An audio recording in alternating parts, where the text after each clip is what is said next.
Today we're going to talk about checks and balances. The system of checks and balances is one of the 5 principal standards of the Constitution. It was a vital part in convincing people that the strength of the federal government would not infringe on the rights of the states, nor would one branch be able to successfully seize power over the other two. When the founders of this country were finalizing the Constitution, they wanted to ensure that no branch of government would gain too much power over the others. To do this, they incorporated a complex system of checks and balances whereby each branch has the authority to check what the other two are doing in order to maintain a balance of power. In other words, no single branch has the authority to act alone. Every move they make can and will be checked by the other two. This was to make sure that they did not get another king.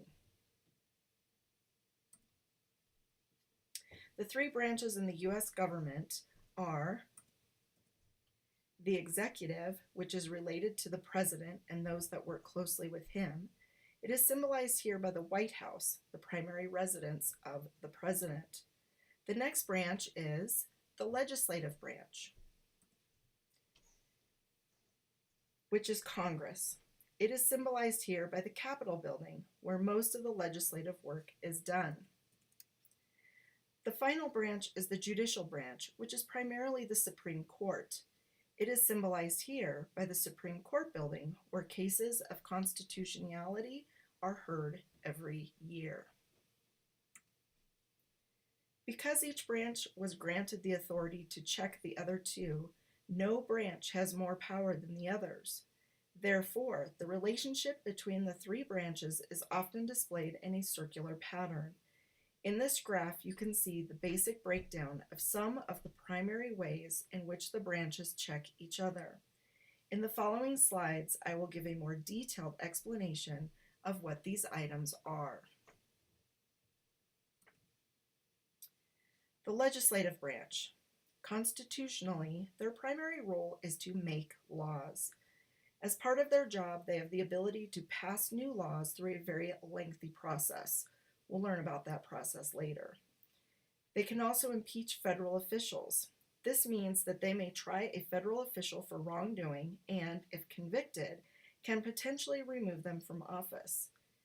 If the president vetoes or denies a law sent to him by Congress, Congress has the ability to override that veto, with 2/3 of the members of Congress voting in favor of the law, thereby making it law. Congress also controls how government money is spent, limiting what the president can do with his power, such as declare war. In order to fight a war, you need money.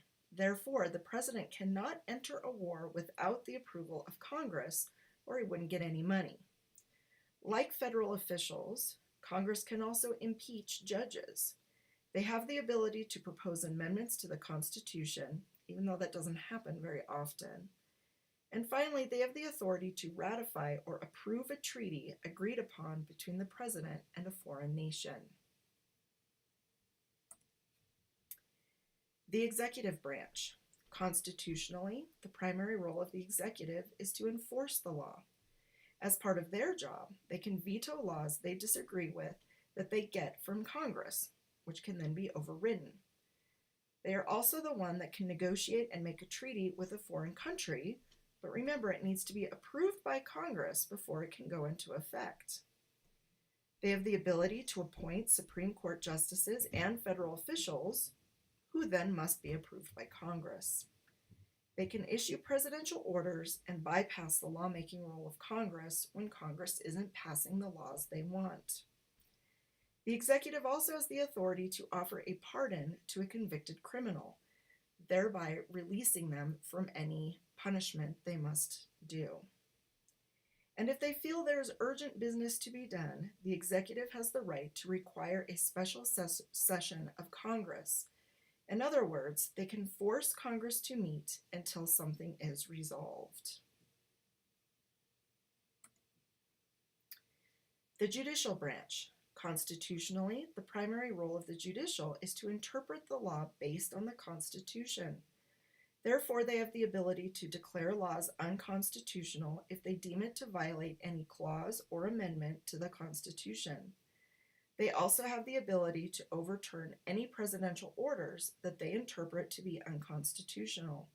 In general, anything that has to do with the Constitution will be decided by the Supreme Court. Any questions?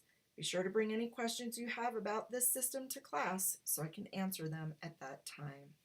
See you soon.